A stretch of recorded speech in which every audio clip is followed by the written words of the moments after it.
Halo semua, apa kabar? Kembali lagi bersama Ibu Ria. Nah, di video kali ini kita akan membahas tentang matahari dan satelit yang ada di tata surya.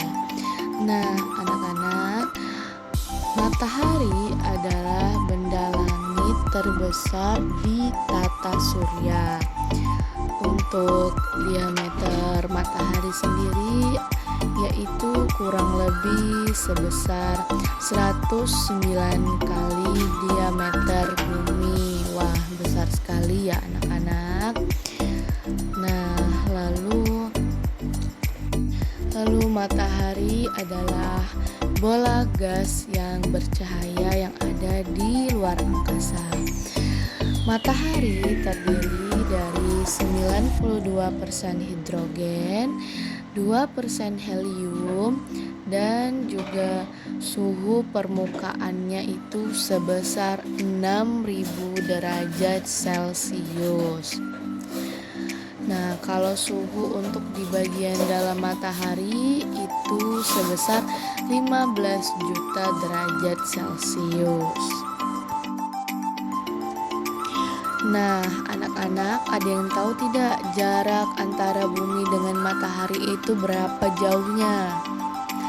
Nah, jarak bumi dari matahari atau jarak bumi antar matahari itu sejauh 150 juta kilometer.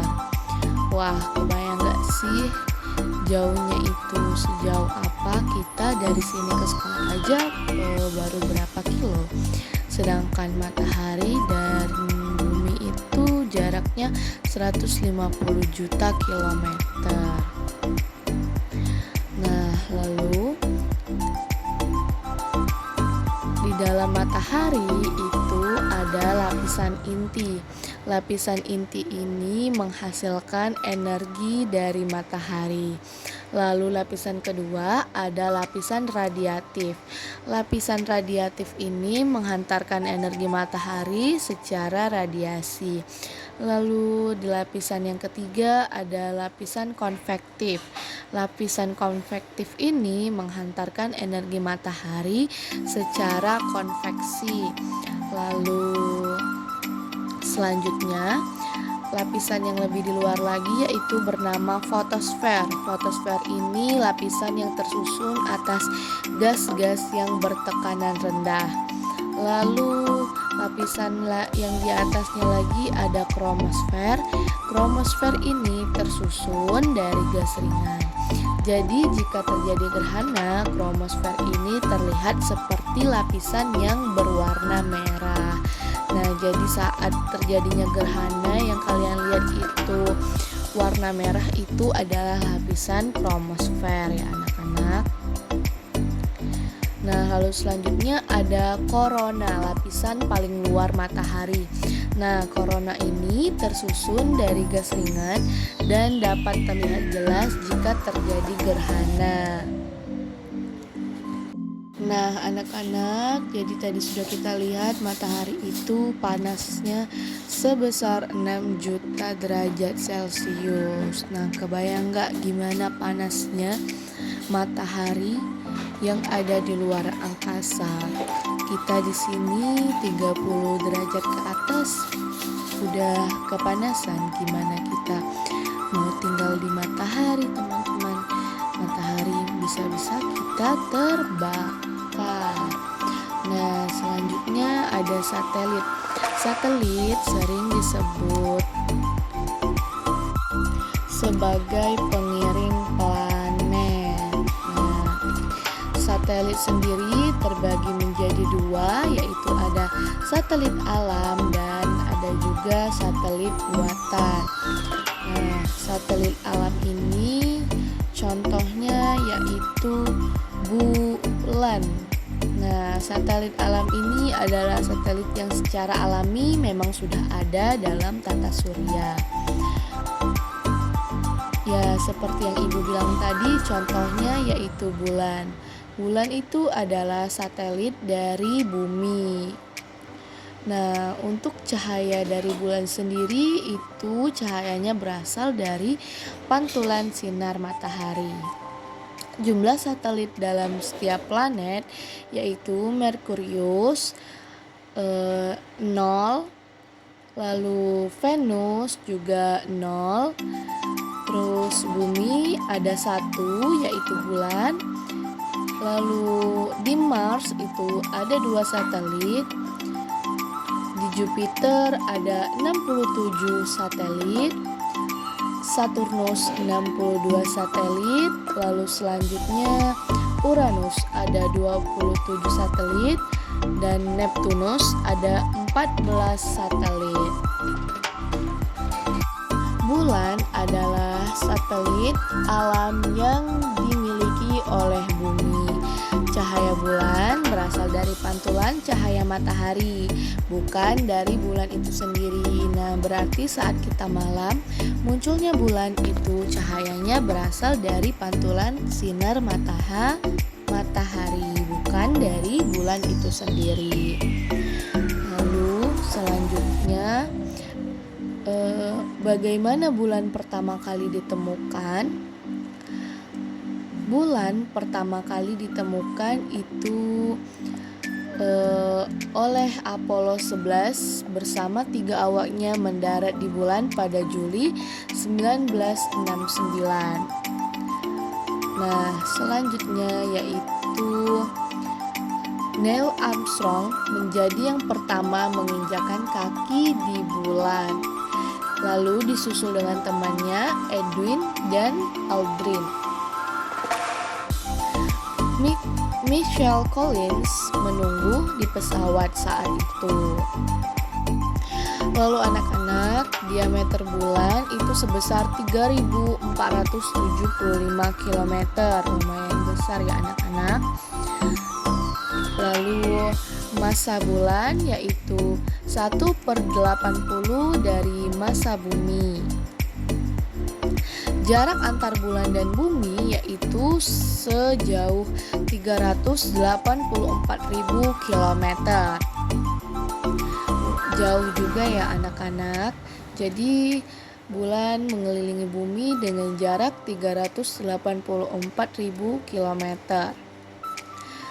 Perbedaan suhu yang drastis tidak memungkinkan berlangsungnya kehidupan di bulan. Jadi karena perbedaan suhu yang drastis di bulan itu tidak memungkinkan kita untuk tinggal di sana.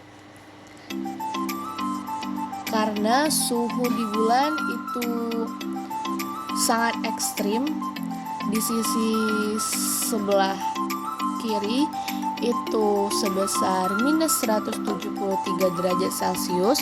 Lalu suhu ekstrim yang di sebelah kanan itu sebesar 116 derajat Celcius. Jadi sangat-sangat tidak memungkinkan untuk berlangsungnya kehidupan di sana ya anak-anak. Nah, tapi pergerakan bulan itu mempengaruhi keadaan yang ada di bumi. Contohnya saat peristiwa pasang surut air laut. Nah, itu dipengaruhi oleh keadaan bulan. Baiklah anak-anak, sampai di sini apakah masih ada yang ingin bertanya?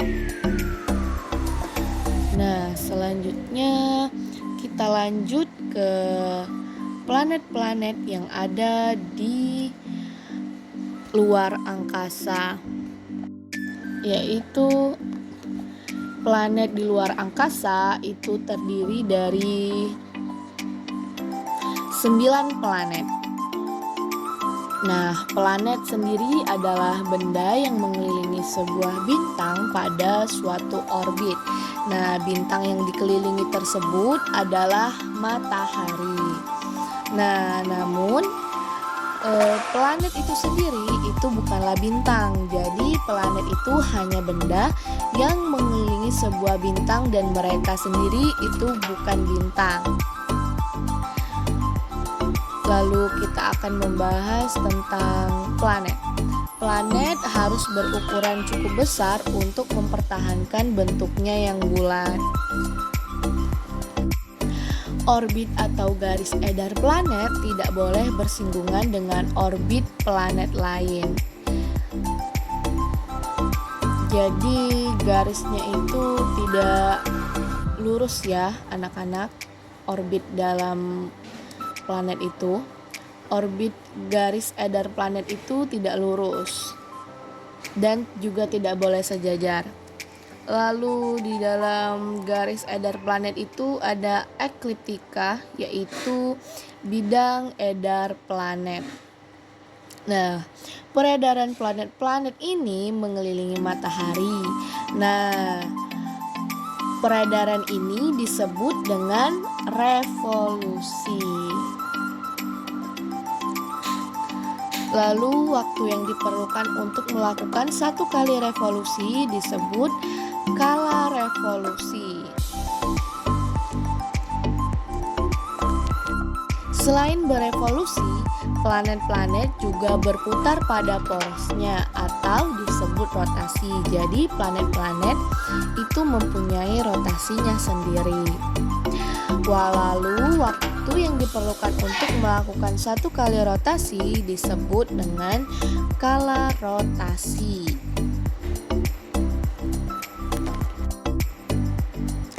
Nah, dalam planet Merkurius, kala revolusinya yaitu 88 hari.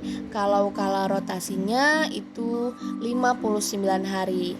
Venus, kala revolusinya itu 224,7 hari. Lalu kala rotasinya yaitu 243 hari.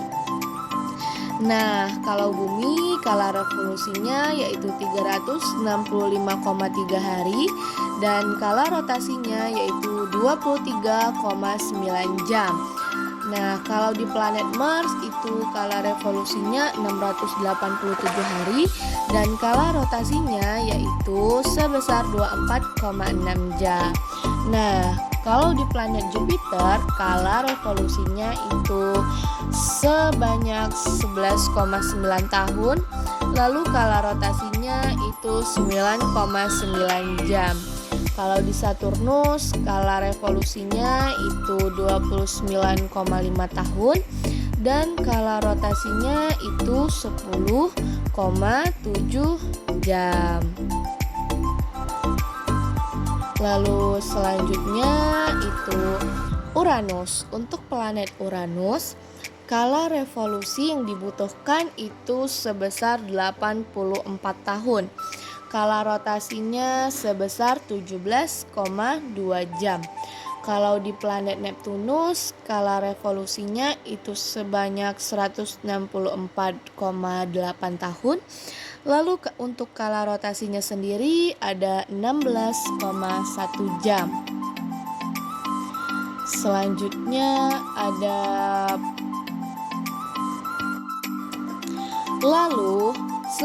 ada planet inferior. Planet inferior itu adalah planet-planet yang lintasan edarnya berada antara matahari dan bumi, seperti planet Merkurius dan planet Venus.